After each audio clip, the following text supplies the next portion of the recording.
दोस्तों नमस्कार।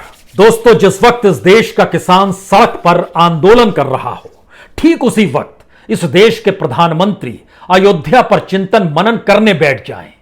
ठीक उसी वक्त इस देश के 6 कैबिनेट मिनिस्टर्स बीजेपी नेताओं के साथ बैठकर आने वाले वक्त में चुनाव को लेकर रणनीति बनाने में लग जाएं।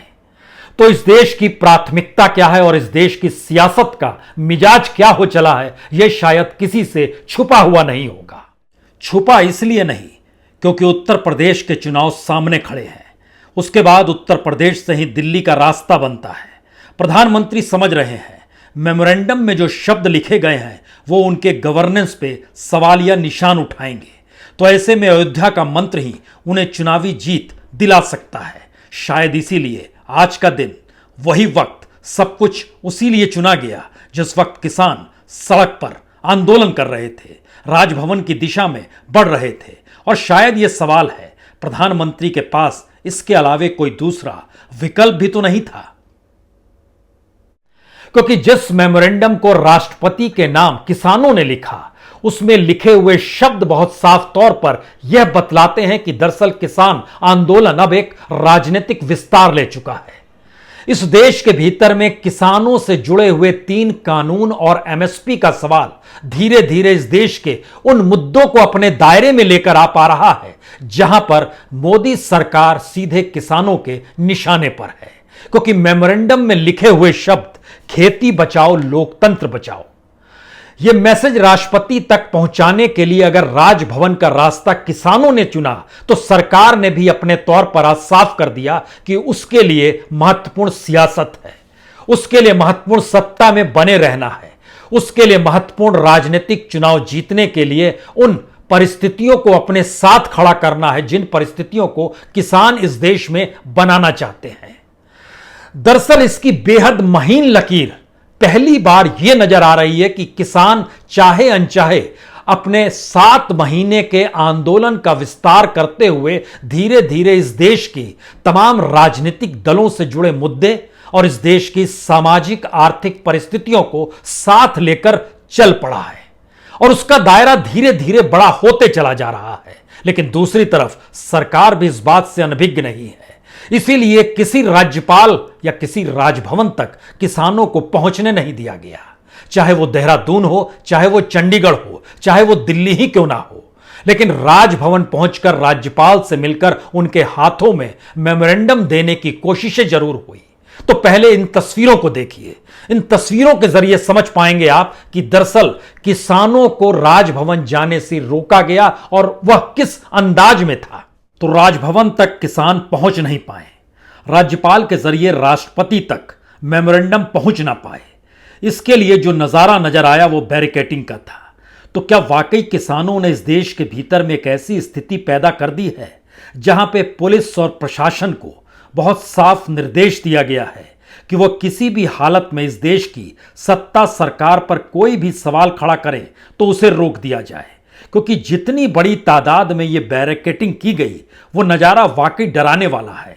सड़क पर कील भी देखी, सीमेंटिंग भी देखी, पुलिस की मौजूदगी भी देखी, लेकिन इस तरीके से सिर्फ मेमोरेंडम रोकने के लिए। लेकिन किसान रुका नहीं, थमा नहीं, वो आगे बढ़ता चला गया। उसके हाथ में जो मेमोरेंडम था उसमें बहुत साफ तौर पर इन बातों का जिक्र था कि दरअसल किसानों के मशवरे के बने कानून बनाया गया, कानून को पारित भी संसद में बिना वोटिंग के कर दिया गया, कीमत बड़े व्यापारी तय करेंगे, इस स्थिति को लाया गया। फिर से सड़क पर वही बैरिकेडिंग, वही कील, उसी तरीके से वाटर कैनन की स्थिति, उसी तरीके से बड़ी तादाद में पुलिस की मौजूदगी के बीच किसानों को रोकने की स्थिति। लेकिन यह भी समझना होगा, किसान इस हकीकत को जान रहा है कि दरअसल जो कानून है उस कानून से आगे बढ़कर अब समाज के हर क्षेत्र को अपने आंदोलन से जोड़ने की स्थितियां धीरे धीरे बन तो रही है। शायद इसीलिए एक तरफ सत्ता सरकार पुलिस प्रशासन के जरिए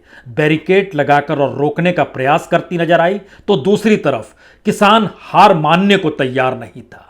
और मोहाली का यह पूरा दृश्य है, चंडीगढ़ के बेहद करीब आता है मोहाली, वहीं पर वाटर कैनन की स्थिति पैदा की गई। और दूसरी तरफ अगर हरियाणा है तो वो पंचकुला का इलाका है, वहां पर भी कमोवेश वही स्थिति। पंजाब में कांग्रेस की सरकार है, हरियाणा में बीजेपी की सरकार है, दोनों की राजधानी चंडीगढ़ में है, दोनों तरफ से किसानों को चंडीगढ़ ही पहुंचना था। लेकिन फिर वही सवाल, मेमोरेंडम के शब्द सत्ता और सरकार को डराते हैं। शायद इसीलिए इतनी बड़ी तादाद में किसानों को रोकने का जो प्रयास किया जा रहा था लगातार, वो एक तरह से संदेश भी था कि हम किसान आंदोलन से नहीं घबराते हैं। वो संदेश भी था कि किसी भी हालत में किसानों को राजभवन नहीं पहुंचने दिया जाएगा, या फिर इस देश की संवैधानिक स्थितियों पर अगर आप सवाल खड़ा कर रहे हैं तो हम उसे नहीं मानेंगे। यानी सियासत इस मूड में है कि वो संघर्ष अगर किसान सड़क पर करेगा तो उसे सड़क पर ही ध्वस्त किया जाएगा, और राजनीतिक तौर पर अगर मुद्दा बनेगा तो उस मुद्दे को भी हम ही बनाएंगे। शायद इसीलिए सब कुछ खुले तौर पर हुआ। बैरिकेटिंग करना, बैरिकेटिंग को तोड़ते हुए पुलिस का किनारे हो जाना और फिर लोगों को जाने देना, शोर हंगामा लगातार मचना, यह सारा दृश्य हर कैमरे ने कैद किया। यानी सरकार भी चाहती है आंदोलन के इस चेहरे को देश भी देखे। जाहिर है राजभवन को दिए जाने वाले मेमोरेंडम में लिखे शब्द सरकार के गवर्नेंस पर उंगली उठाते हैं। किसान आंदोलन इस हकीकत को समझ चुका है कि अगर वह सिर्फ 3 कानून और एमएसपी के दायरे में ही अब आंदोलन का जिक्र करेगा तो यह सरकार मानेगी नहीं। शायद इसीलिए आंदोलन को विस्तार देने की जरूरत है। इसीलिए मेमोरेंडम में जिन शब्दों का इस्तेमाल किया गया वो बहुत साफ तौर पर इस दिशा में ले जाते हैं कि कानून बनाने से पहले किसानों से कोई संवाद नहीं किया गया। किस तरीके से इस देश के भीतर में कानून किसानों के लिए नहीं, कॉरपोरेट के लिए है। इतना ही नहीं, इस देश की नौकरशाही और पुलिस का इस्तेमाल किस तरीके से आंदोलन को रोकने के लिए किया जाता है, क्योंकि उसमें आंदोलन के रास्ते पत्थर लगाना, सड़कें खोदना, कीलें बिछाना, आंसू गैस छोड़ना, वाटर कैनन चलाना, मुकदमे ठोकना, जेल में बंद किए जाना, और इन सब के बीच इस देश के भीतर में सरकारी गोडाउन्स जो एफसीआई के दायरे में आते हैं उसको भी एक लिहाज से घाटे में पहुंचाकर उसके ठीक पैरेलल में कॉरपोरेट्स के गोडाउन को बनवाना। दरअसल ये एक ऐसी परिस्थिति है जो भारत की किसानी के साथ इस देश की कॉरपोरेट की इकोनॉमी को, कॉरपोरेट को लाभ पहुंचाने की दिशा में ले जाती है। यानी भारत की किसानी अर्थव्यवस्था किस तरीके से किसान के हाथ में ना रहे, उस दिशा में किसान आंदोलन बताने के लिए निकल पड़ा है। और यहीं से शायद सबसे बड़ा सवाल होता है, क्या किसान इस दौर में सब कुछ धीरे धीरे एक एक करके समझता चला जा रहा है?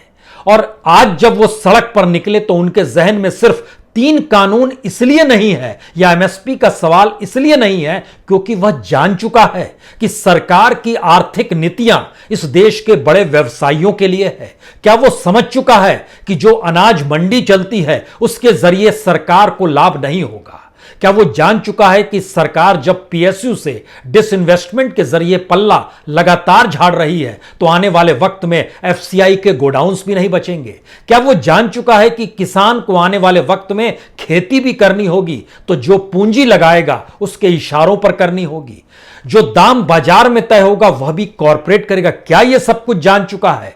क्योंकि जो आज देश के अलग अलग हिस्सों में किसान निकले, खासतौर से पंजाब और हरियाणा के किसान और खासतौर से पश्चिमी उत्तर प्रदेश के किसान, इन जगहों से किसानों के हुजूम को अगर आप ध्यान से देखेंगे तो एक बात आपको समझ में आ जाएगी, इसमें खेत में काम करने वाला किसान भी है, इसमें खेत और मंडी के बीच काम करने वाला बिचौलिया भी है, इसमें अनाज मंडी के भीतर जो अपने तौर पर कीमत तय करते हैं वह किसान भी है, और जो अंतर्राष्ट्रीय बाजार में किसान के माल और उस प्रोडक्ट को बेचने कर मुनाफा कमाते हैं उनकी मौजूदगी भी है।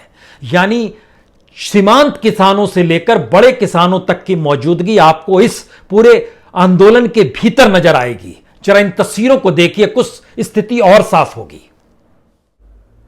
तो मेमोरेंडम देने के लिए जो किसान निकले जरा इनको देखिए। बड़ी गाड़ी भी आपको नजर आएगी, ट्रैक्टर भी नजर आएगा, छोटी साइकिल भी नजर आएगी।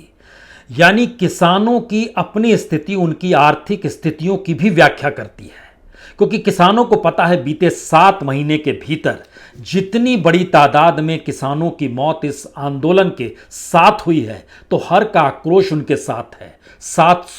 से ज्यादा किसानों ने इस 7 महीने में समूचे देश में खुदकुशी की, लेकिन सिर्फ आंदोलन का जिक्र होगा तो 568 किसानों की मौत हो गई। हर दिन औसतन 2 से 3 किसानों की मौत हो रही थी। और अगर इस तादाद में किसान अपने आप से जुड़ा हुआ है, वो समझ पा रहा है कि इस देश के भीतर में किसानी एक दूसरे से जुड़ी हुई है, तो फिर हर मौत या खुदकुशी से जुड़े हुए तमाम मुद्दे जो हैं उसके जहन में जरूर होंगे। और ये सारा नज़ारा आपको इन किसानों को देखकर समझ में आ सकता है कि ये कैसे किसान हैं। ये बिचौलिए हैं, ये खेत में फसल जोतने वाले हैं। दरअसल किसानों के इस आंदोलन को देखकर आपके जहन में कुछ सवाल होंगे। क्या वाकई आंदोलन इतना विस्तार कर चुका है कि वह राजनीतिक तौर पर मोदी सत्ता को चेताने की स्थिति में आ गया है, या फिर इस आंदोलन का इतना विस्तार हो चला है कि इस देश के भीतर में तमाम राजनीतिक दल इस आंदोलन के साथ या इस आंदोलन के पीछे खड़े हो जाएं? यह सवाल इसलिए बड़ा महत्वपूर्ण है क्योंकि भारत के भीतर में इतना लंबा आंदोलन कभी किसी भी ने नहीं चलाया। दुनिया के भीतर में 7 महीने तक कोई आंदोलन कभी नहीं चला। भारत के भीतर में जो आंदोलन चले, आपके जहन में कुछ आंदोलन का जिक्र तुरंत होगा। यानी 2011 में याद कीजिए, जन लोकपाल बिल को लेकर दिल्ली में ही आंदोलन अन्ना हजारे ने शुरू किया था। उससे पहले चले जाएंगे तो आपके जहन में तुरंत मंडल कमीशन का जिक्र होगा 1989-90 के बीच, या फिर अयोध्या को लेकर भी बीजेपी ने अपने तौर पर जो आंदोलन और जो कार सेवा इस देश के भीतर में शुरुआत की, उसकी खुशबू और महक भी सियासी तौर पर थी। यानी आंदोलनों के जरिए सत्ता परिवर्तन और आंदोलन के ठीक समानांतर कुछ इस देश के भीतर में सियासी तौर पर दंगों का भी एक चेहरा रहा है। आपके जहन में 84 भी आएगा, 2002 भी आएगा, 2012-13 जो मुजफ्फरनगर के दंगे हुए वह भी जहन में आने चाहिए। सियासी तौर पर इनका प्रभाव रहा, लेकिन पहली बार इस देश के भीतर में एक ऐसा आंदोलन इस देश की सियासत को मथ रहा है जिसमें चाहे वो अरविंद केजरीवाल हो, चाहे वो ममता बनर्जी हो, चाहे वो शरद पवार हो, चाहे वह तेलंगाना या आंध्र प्रदेश के मुख्यमंत्री हो, हर किसी को इस बात का एहसास हो चला है कि दरअसल किसानों का वोट बैंक अगर सियासी तौर पर बिल्कुल राजनीतिक मकसद से अलग हो गया तो उनके लिए मुश्किल हो जाएगी।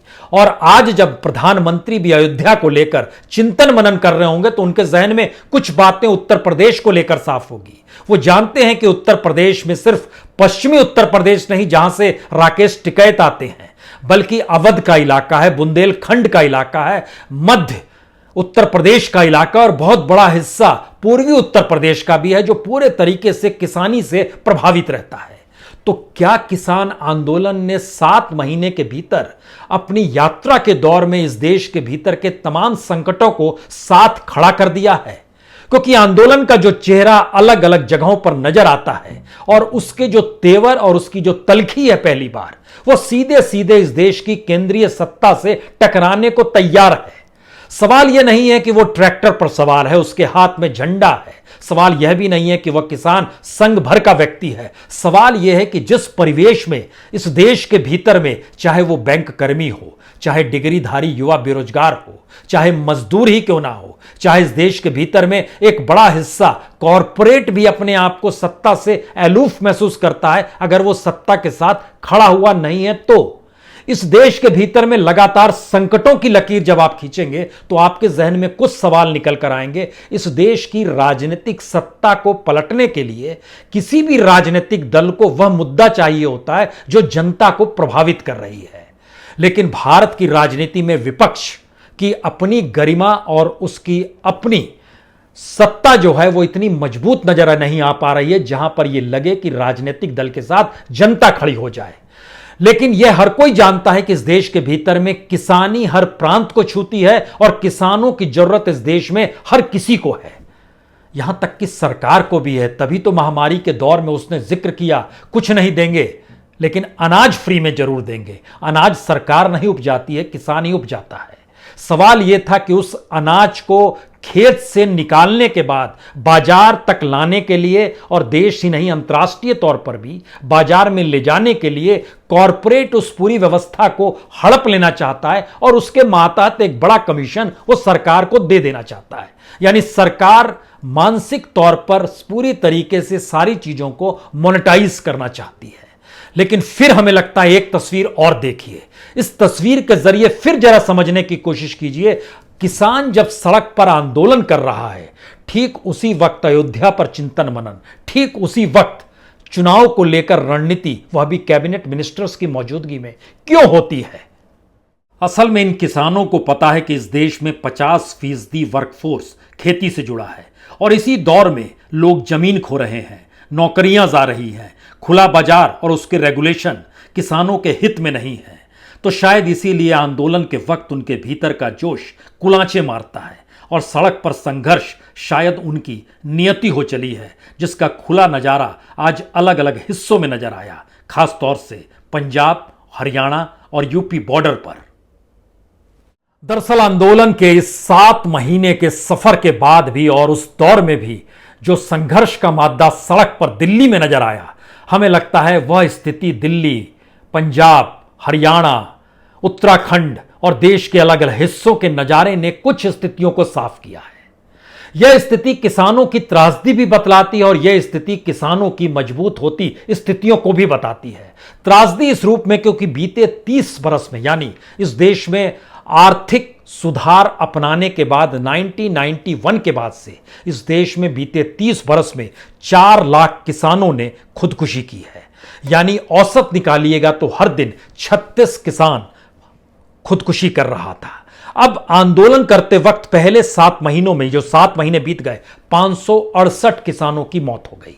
यानी हर दिन लगभग 2.5 से 3 किसानों के बीच का औसत निकल कर आता है। अब सवाल यह है कि जब इतनी बड़ी तादाद में किसानों की खुदकुशी और आंदोलन करने के वक्त भी किसानों की मौत होती है, तो भी सरकार, सत्ता, सियासत, राजनीति के कानों में जूं क्यों नहीं रेंगती है? इसका दूसरा पक्ष यह है कि इस देश के भीतर में किसानों के साथ क्या वाकई पूरा देश खड़ा हो जाएगा? हमें लगता है असल चीज यही समझने की जरूरत है, क्योंकि 1947 में इस देश के भीतर में 33 करोड़ जनसंख्या थी जो किसान पर टिकी हुई थी, या किसानी के आधार पर ही उनका जीवन चल रहा था। आज की स्थिति में 138 करोड़ जनसंख्या हो चली है। खेती की जमीन इस दौर में कम हो गई है। उस वक्त 21 करोड़ लोग खेती से जुड़े हुए थे, लेकिन आज की तारीख में 40 करोड़ लोग खेती से जुड़े हुए हैं। 14.5 करोड़ किसान हैं, 18 करोड़ सीधे सीधे मजदूर हैं और 7 करोड़ सीधे सीधे मनरेगा के जरिए वह मजदूर हैं जो किसानी का ही काम अपने तौर पर करते हैं। इसके अलावे एग्रो प्रोडक्ट्स, यानी किसानी के फसल से निकले हुए जिन प्रोडक्ट्स को मार्केट में बनाया और बेचा जाता है, उससे इस देश में व्हाइट कॉलर तकरीबन 80 लाख लोग जुड़े हुए हैं। सवाल यह है कि इस देश की इकोनॉमी के भीतर में न्यूनतम जरूरतों को पूरा करने के लिए ही अनाज शब्द है, और उस अनाज शब्द को उपजाना और उसी से जिंदगी को चलाना भी उसी किसान को करना है जिसे आंदोलन करना है। लेकिन इस दौर में हुआ क्या? इस दौर के भीतर में आप ध्यान दीजिए तो भारत में आंदोलन के तौर पर यह देश धीरे धीरे तब्दील हो रहा है। आजाद भारत है, लेकिन आजादी के लिए भी आपको संघर्ष करना है। कृषि प्रधान देश है, लेकिन खेती में एमएसपी के लिए भी आपको आंदोलन करना है। मजदूर है, लेकिन उसके पास रोजगार नहीं है, न्यूनतम मजदूरी उसे नहीं मिलती है। जो स्किल्ड लेबर है उसके लिए, नौकरी के लिए उसे आज की तारीख में संघर्ष करना पड़ रहा है। हायर एजुकेशन या कहें डिग्रीधारी, उसके लिए भी रोजगार आज की तारीख में नहीं मौजूद है। डॉक्टर की स्थिति इस देश के भीतर में ऐसी हो गई जैसे वो किसी अस्पताल में जाता है तो इंफ्रास्ट्रक्चर अगर अस्पताल के पास नहीं है, जो इस देश में नहीं है, तो उसकी कमजोरी मरीज के कहर बनकर उसी पर टूट पड़ती है। किसानों की इस दौर में मौत का होना, किसानों को कहीं ना कहीं मरीज के परिजनों के हाथापाई का शिकार होना, यानी इस दौर को और आगे बढ़ाइएगा तो बैंक कर्मी परेशान है कि सरकारी नियमों के तहत वो बैंक को ही कंगाल बना रहा है। रिजर्व बैंक का बोर्ड जो है वो सरकार के नियम कायदों के तहत तमाम निर्णय सरकार के हित में लेता है, बैंकिंग सेवा या जनता के हित में नहीं लेता है। इस देश के भीतर जितने भी पब्लिक सेक्टर हैं उनको जिस तरीके से कौड़ियों के मोल कॉरपोरेट मित्रों के हवाले किया जा रहा है, जो सरकारी कर्मचारी है वो एक लिहाज से सरकार की नीतियों का गुलाम है, क्योंकि उसको हर महीने पेमेंट मिल जाती है। वो जानता है कि दरअसल ये नौकरी चली गई तो आने वाले वक्त में कोई नौकरी नहीं है, तो जो सरकार कहती है उसमें खामोशी से स्थितियों को समझ लो। लेकिन सवाल यही है कि जब कोई देश अपने तौर पर आंदोलन को ही इस देश का हिस्सा मान ले और देश के भीतर आंदोलन ही राजनीतिक सियासत की जरूरत हो जाए, तब समझिए कि कितनी अंधेरी गुफा में यह देश जा रहा है। और किसान आंदोलन के 7 महीने का सफर बहुत साफ तौर पर बतलाता है कि किसान आंदोलन का शुरुआत सिर्फ 3 कानूनों के विरोध से शुरू हुआ था। फिर एमएसपी पर अनाज खरीदे सरकार, इसको लेकर आगे बात बढ़ी। फिर उसके बाद अंबानी अडानी का नाम उसमें आया। फिर उसके ठीक समानांतर बात आगे बढ़ी तो समझ में आया कि दरअसल जमीन का मुद्दा भी है। उसके बाद समझ में आया फसल उपजाने में भी गुलामी करनी पड़ेगी। कुछ और आगे बात बढ़ी, तब सियासी समझ डेवलप हुई। तब इस देश के भीतर में चुनाव के साथ हस्तक्षेप करने की स्थिति में किसान आया। राजनीतिक दलों ने न्योता देना भी शुरू किया। और शायद यही वो परिस्थिति है कि आज जब वो मेमोरेंडम में उन सारी बातों का जिक्र कर रहा था जिसमें उसने बहुत साफ तौर पर लिखा कि हम मेहनत के दाम मांग रहे हैं, हम मेहनत को गुलामी में तब्दील करना नहीं चाहते हैं। सरकार की तरफ से इस बात का जिक्र हुआ कि हमने 11 राउंड बातचीत की, तो किसान ने आज राष्ट्रपति को अपने मेमोरेंडम के जरिए जानकारी देनी चाहिए कि इसे 11 राउंड की बातचीत में भी किसान को कभी किसान माना नहीं गया। कभी दलाल कहा गया, कभी आतंकवादी कहा गया, कभी खालिस्तानी कहा गया, कभी परजीवी कहा गया, कभी कोरोना को फैलाने वाले इन किसानों को देखा गया। यानी हर तरीके से बदनाम करने की कोशिश इस पूरे आंदोलन को हुई। लेकिन 7 महीने की प्रक्रिया के बाद इस देश का सच क्या है? इस देश का सच है कि देश भयानक मंदी की दिशा में लगातार बढ़ रहा है। इस देश का सच यह है कि रोजगार दे पाने की स्थिति में इस देश का कोई विजन काम नहीं कर पा रहा है। इस देश का सच यह है कि अर्थव्यवस्था इतनी डामाडोल है कि सरकार चाहकर भी इस देश में किसानों के फसल को एमएसपी पर नहीं खरीद सकती है। हां, वो चाहे एमएसपी हर साल दर साल 100 से 200 रुपए बढ़ाते चली जाए। यानी कागजों पे जो काम हो सकते हैं सरकार हर उस काम को करेगी। और शायद इसी प्रक्रिया में आज के जो मेमोरेंडम में लिखे शब्द हैं वो ये बताने के लिए काफी हैं कि दरअसल किसान आंदोलन धीरे धीरे खेत और फसल से आगे निकलकर इस देश के सामाजिक, सांस्कृतिक, आर्थिक और राजनीतिक माहौल को भी अपने दायरे में समेट रहा है। थोड़ा वक्त और लगेगा। इस देश का मजदूर भी साथ होगा, इस देश में छात्र भी साथ होंगे, हो सकता है डॉक्टर भी साथ हों और प्रोफेसर्स भी साथ हों, क्योंकि क्राइसिस इस देश के भीतर में खेत खलियान तक नहीं है, वो इस देश की पूरी मिट्टी में धीरे धीरे समा गई है। और शायद इसीलिए किसान के आंदोलन को मिलता विस्तार इस देश के प्रधानमंत्री को बेचैन करता है कि वो अयोध्या पर चिंतन मनन उसी वक्त करें। इस देश के कैबिनेट मिनिस्टर्स भी आंख मूंद लें और रणनीति बनाने में जुट जाएं कि सत्ता में कैसे रहना है। शायद यह देश की सबसे बड़ी त्रासदी वाली हकीकत है। और ऐसी हकीकत इस देश में आंदोलन के जरिए ही बदली जा सकती है क्या? यह एक सवाल है जिसका फैसला इस देश की जनता को ही करना होगा। बहुत बहुत शुक्रिया, बहुत बहुत शुक्रिया।